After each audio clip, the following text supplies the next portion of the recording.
Assalamualaikum warahmatullahi wabarakatuh. Nama saya Laudi Baunsyali. Di sini saya akan membahas tentang metode blended learning. Oke, sejarah dari blended learning. Jadi, awal mula pembelajaran berbasis blended learning dimulai sejak ditemukannya komputer. Tetapi sebelum itu juga sudah terjadi kombinasi atau blended dalam proses pembelajaran. Nah, pembelajaran sendiri terjadi awalnya karena adanya tatap muka dan interaksi antara pengajar dan pelajar. Kemudian, setelah ditemukan mesin cetak, guru memanfaatkan media cetak sebagai media tambahan dalam proses pembelajaran. Nah, pada saat ditemukan media audio visual juga, maka sumber belajar dalam pembelajaran dapat mengkombinasikan antara pengajar, media cetak, dan audio visual. Namun terminologi blended learning muncul setelah berkembangnya teknologi informasi, sehingga sumber dapat diakses oleh pelajar secara offline di kelas maupun online. Karena perkembangan saat ini, pembelajaran berbasis blended learning dilakukan dengan menggabungkan pembelajaran tatap muka, teknologi cetak, teknologi audio visual, teknologi komputer, dan teknologi mobile learning lainnya. Menurut Bersin, ia menggambarkan sejarah blended learning yang berkembang di dunia pada awalnya juga seperti yang dilakukan pada lembaga pendidikan, yaitu sumber belajar utama adalah pelatih atau fasilitator.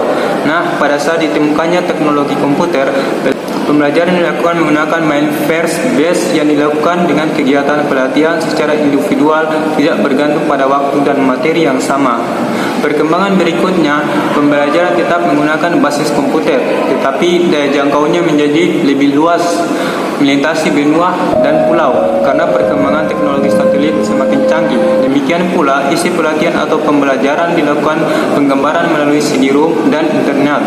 Setelah guru atau pemateri menggabungkan semua itu agar pembelajaran menjadi lebih efektif dan efisien dengan konsep kombinasi atau blended ini.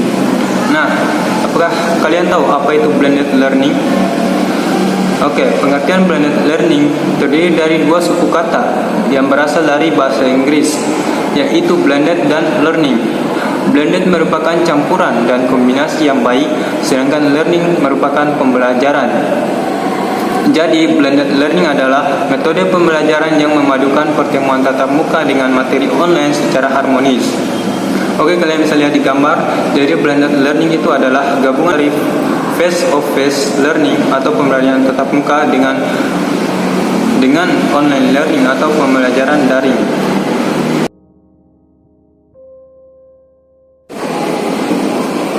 Oke, yang selanjutnya sintaks atau langkah-langkah dalam metode blended learning. Ada 3 fase dalam metode blended learning ini. Yang pertama yaitu fase seeking of information, yaitu pencarian informasi pembelajaran dari berbagai sumber informasi yang tersedia di internet, buku maupun penyampaian fenomena empirik pengalaman sains melalui face to face di kelas. Nah, pada fase ini guru atau pemateri itu berperan untuk yang pertama menyampaikan kompetensi dan tujuan pembelajaran untuk menginisiasi kesiapan belajar siswa sekaligus mempersiapkan siswa dalam proses eksplorasi konsep sains yang relevan melalui kegiatan pembelajaran tatap muka face to face di kelas maupun pembelajaran dengan suplemen online atau daring. Kegiatan eksploitasi konsep dapat dilakukan secara individu maupun berkelompok. Yang kedua, guru juga memfasilitasi, membantu dan mengawasi siswa dalam proses eksploitasi konsep belajar sehingga informasi yang diperoleh oleh siswa itu relevan dengan topik pembelajaran yang dibahas serta diyakini validasi dan rehabilitas dan akuntabilitas akademiknya. Fase yang kedua yaitu fase acquisition of information, yaitu menginterpretasikan dan mengelaborasi informasi secara personal maupun kelompok. Nah, pada fase ini guru atau pengajar itu berperan untuk yang pertama membimbing siswa mengerjakan soal-soal dalam kerja kelompok untuk mencari informasi, menginterpretasikan dan mengelaborasi konsep pembelajaran menuju pemahaman terhadap topik pembelajaran yang sedang dipelajari. Yang kedua juga guru Guru juga mendorong ide atau gagasan yang telah ada dalam pikiran siswa dengan hasil interpretasi informasi atau pengetahuan dari berbagai sumber yang tersedia. Yang ketiga, pada fase ini juga guru harus mendorong dan memfasilitasi siswa untuk mengkomunikasikan hasil dari interpretasinya, elaborasi ide-ide sains secara tatap muka atau face to face maupun menggunakan fasilitas internet atau online secara kelompok, bisa juga personal. Yang keempat, mentransformasi siswa dalam mengerjakan soal-soal pembelajaran baik secara personal maupun dalam bentuk kelompok. Yang kelima, menugaskan siswa untuk mengkolaborasi penguasaan konsep pembelajaran melalui pemberian soal-soal yang bersifat terbuka dan kaya atau open reach problem. Yang fase ketiga yaitu synthesizing of knowledge. Nah, di fase ini yaitu merekonstruksi pengetahuan melalui proses asimilasi dan akomodasi bertolak dari hasil analisis, diskusi, dan perumusan kesimpulan dari informasi yang diperoleh.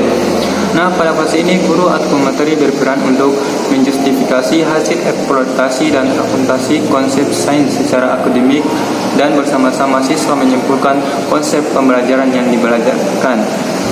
Yang kedua, membantu siswa mensintesis pengetahuan dan struktur kognitifnya. Yang ketiga, mendampingi siswa dalam mengkonstruksi atau merekonstruksi konsep pembelajaran melalui proses akomodasi dan asimilasi bertolak dari hasil analisis, diskusi, dan perumusan kesimpulan terhadap informasi pembelajaran yang diajarkan. Oke, sekian. Selanjutnya tentang karakteristik serta kelebihan dan kekurangan dari metode blended learning akan disampaikan teman saya. Assalamualaikum warahmatullahi wabarakatuh. Saya Dwindayanti Afruan. Setelah teman-teman mendengar penjelasan tentang sejarah blended learning dari teman saya, di sini saya akan menjelaskan tentang karakteristik blended learning. Berdasarkan unsur-unsur yang ada dalam blended learning, maka teori belajar yang mendasari model pembelajaran tersebut adalah teori belajar konstruktivisme atau individual learning. Karakteristik teori belajar konstruktivisme atau individual learning untuk blended learning adalah sebagai berikut.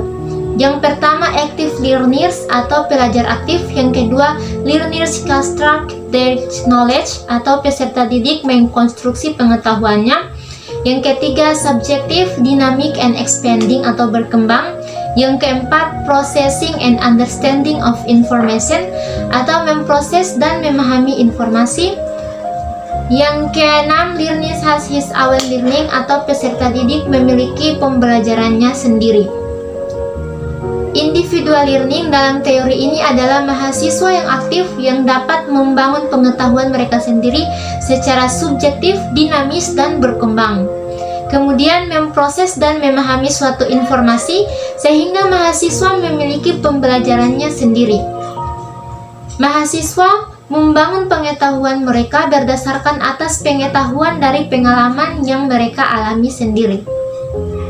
Teori belajar berikutnya yang melandasi model blended learning adalah teori belajar kognitif. Pendekatan kognitif menekankan bagan sebagai satu struktur pengetahuan yang diorganisasi. Sekian dari saya. Wassalamualaikum warahmatullahi wabarakatuh. Bismillahirrahmanirrahim. Assalamualaikum warahmatullahi wabarakatuh. Perkenalkan, nama saya Bayu Setiawan Efruan. Di sini saya akan melanjutkan penjelasan tentang metode blended learning. Kali ini saya akan melanjutkan pembahasan tentang kelebihan dan kekurangan yang ada pada metode blended learning. Nah, langsung saja kita masuk di pembahasan yang pertama, yaitu tentang kelebihan yang ada pada blended learning. Sekiranya terdapat 3 kelebihan diantaranya, yaitu 1. Pembelajaran terjadi secara mandiri dan konvensional, sehingga keduanya memiliki kelebihan yang dapat saling melengkapi. Sepertinya, jika seseorang belajar mandiri tidak boleh, maka pelajar tersebut dapat belajar secara berkelompok. Dan yang kedua, pembelajaran lebih efektif dan efisien, seperti ketika melangsungkan pembelajaran tidak selamanya dalam bentuk tertulis, tapi juga menggunakan akses internet dan video untuk mempelajarinya. Dan yang ketiga, meningkatkan aksesibilitas. Dengan adanya blended learning, maka peserta belajar semakin mudah dalam mengakses materi pembelajaran. Nah, sedangkan kekurangan yang ada pada blended learning sendiri itu ada 4. Ya, diantaranya ialah 1. Media yang dibutuhkan sangat beragam sehingga sulit diterapkan apabila sarana dan prasarana tidak mendukung. Dan yang kedua, tidak meratanya fasilitas yang dimiliki pelajar seperti komputer dan akses internet. Padahal dalam blended learning diperlukan akses internet yang memadai. Apabila jaringan kurang memadai akan menyulitkan peserta dalam mengikuti pembelajaran mandiri dalam via online. Dan yang ketiga, kurangnya pengetahuan masyarakat terhadap penggunaan teknologi. Seperti yang kita ketahui, masih banyak masyarakat yang belum terlalu paham tentang penggunaan teknologi pada saat ini, sehingga ini juga dapat termasuk kekurangannya. Dan yang keempat, tidak meratanya fasilitas yang dimiliki pelajar seperti komputer dan akses internet, karena setiap pelajar memiliki keluarga yang penghasilannya berbeda-beda, sehingga yang kurang mampu akan susah atau tidak memiliki fasilitas yang mencukupi. Nah, sekian itulah pembahasan tentang kekurangan dan kelebihan yang terdapat pada metode blended learning. Dan sekian dan terima kasih. Akhir kata, wallahul muwaffiq illa aqwamit thoriq. Wassalamualaikum warahmatullahi wabarakatuh.